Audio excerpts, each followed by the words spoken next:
3 years ago, my life started to unravel when my mom introduced me to Derek, the man who would eventually try to kick me out of my own home. I was only 13, still living with both my parents under a strange arrangement they'd split years earlier but never divorced, staying in the same house for my sake. It wasn't a happy family. It was two exhausted adults sharing space and pretending for the outside world. I used to sabotage their dates, secretly hoping they'd get back together. But Derek was different. He had 2 kids of his own, both older than me, and from day one, it was war. They treated me like an intruder, and Derek always took their side. My mom was smitten, blind to the tension, while my dad refused to let him move in, holding her to their promise to live together until I turned 18. Then my dad got sick, hospital visits, whispered conversations, a heaviness in the air. Derek saw his opening.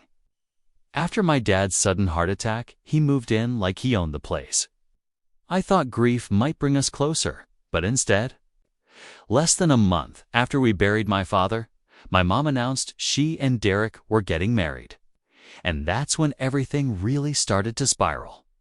3 years ago, my life started to unravel when my mom introduced me to Derek, the man who would eventually try to kick me out of my own home. I was only 13, still living with both my parents under a strange arrangement they'd split years earlier but never divorced, staying in the same house for my sake. It wasn't a happy family. It was 2 exhausted adults sharing space and pretending for the outside world. I used to sabotage their dates, secretly hoping they'd get back together. But Derek was different. He had 2 kids of his own, both older than me, and from day one, it was war. They treated me like an intruder, and Derek always took their side.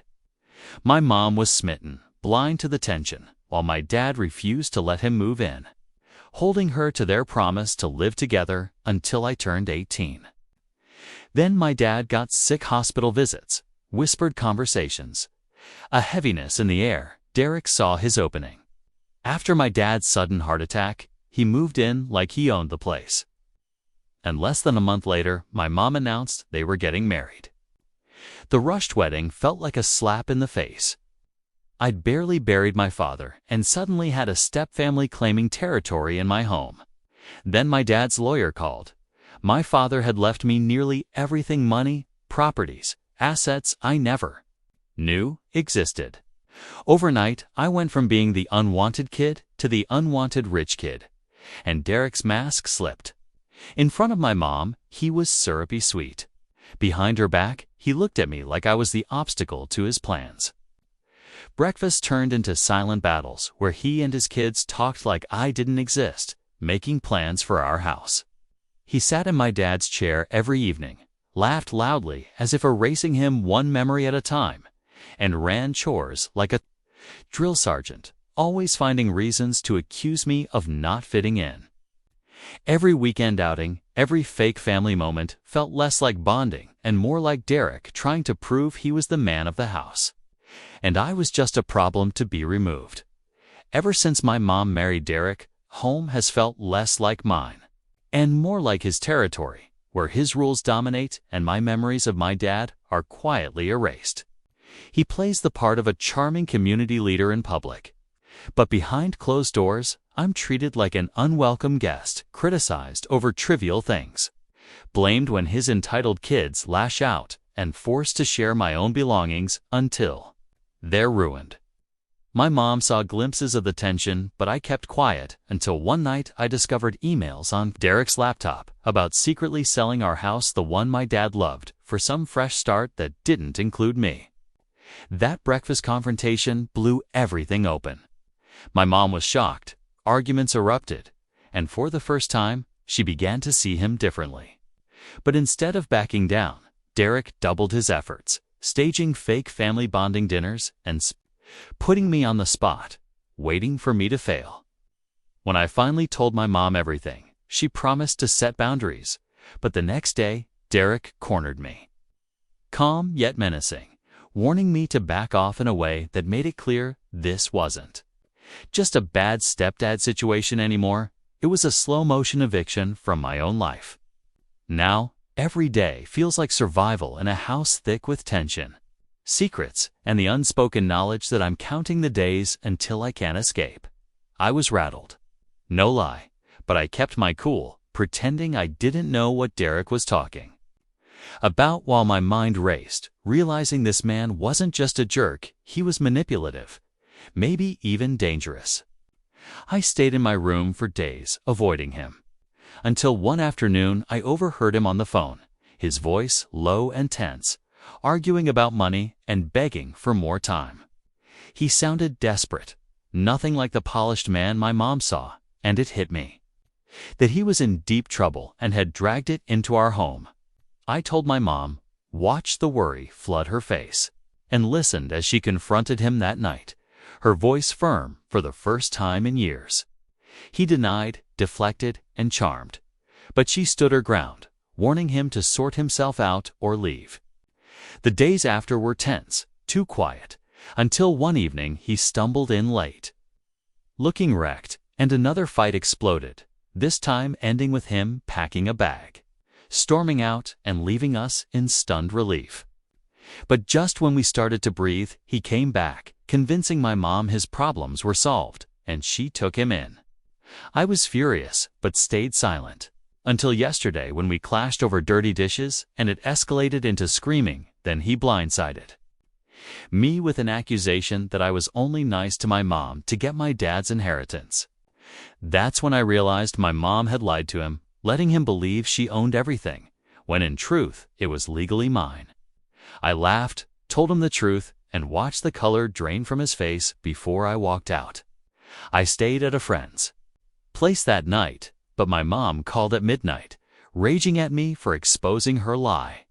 I snapped, telling her she'd let Derek treat me like garbage because she was jealous my dad left me everything, and that she'd known exactly what he was like, but kept quiet to keep him around. She tried to justify herself, but I told her she destroyed any chance I might have considered sharing, and deep down, I knew my dad had been right all along. Our fight, my mom told me to come home immediately, but I refused, already set on leaving for good. Even if I didn't yet know where I'd go anywhere, was better than living with her. I hung up, blocked her, and spent the night at a friend's, only to wake up to a text from her apologizing, saying she loved me and wanted to talk, claiming we'd both said things we didn't mean. But I did mean it, and deep down, I knew the only reason she wanted me back was for the money. Some people asked why I didn't just move in with other family. I'd stayed to support her after losing my dad, not wanting to lose her too, and because my life was here, my other relatives were far away, some even in other countries. My parents had lived together while co-parenting me, never as a couple after I was 13, so Derek's arrival had been the real shift. Now, my dad's lawyer and both sets of grandparents agreed her behavior was wrong, and I told them I wouldn't return while she was still with Derek. She kept trying to contact me from different accounts, but I ignored her, certain she was still living with him in our house. My grandparents flew in to help, moving me into their hotel while we figured things out, though they quickly shut down my idea of living alone, saying I was too young. For now, I'm just waiting, stuck between anger and disappointment, trying to protect myself while hoping something anything changes. My mom kept trying to get me to come home, but I made it clear I wouldn't even consider it while Derek was still around. I told her the only way to prove she had no hidden agenda was to kick him and his kids out, otherwise we had nothing to talk about. She tried to argue, but backed off when she realized my grandparents were ready to step in. I suggested I live with them, but neither she nor I was ready to give up custody yet. I told them I'd work things out with her if Derek was gone, and to my surprise, she agreed to try. I stayed in the hotel with my grandparents while she went home to talk to him. A few days later, I returned to find out they were getting divorced.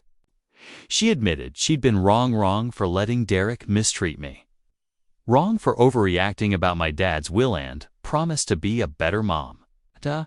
I decided to give her another chance, but made it clear that if she failed, I'd leave for good and even seek emancipation. It's been 3 years since then, and she's kept her word. She turned her business around, never spoke to Derek again, handled the divorce on her own terms, and now even pays for my college, saying it's the least she can do after everything. Our relationship isn't just repaired, it's stronger than ever. We spend more time together, make the effort to do fun things as a family, and I'm genuinely happy I gave her that chance. It could have gone the other way, but she proved she truly regretted her actions, and I don't regret mine. Choice for a second.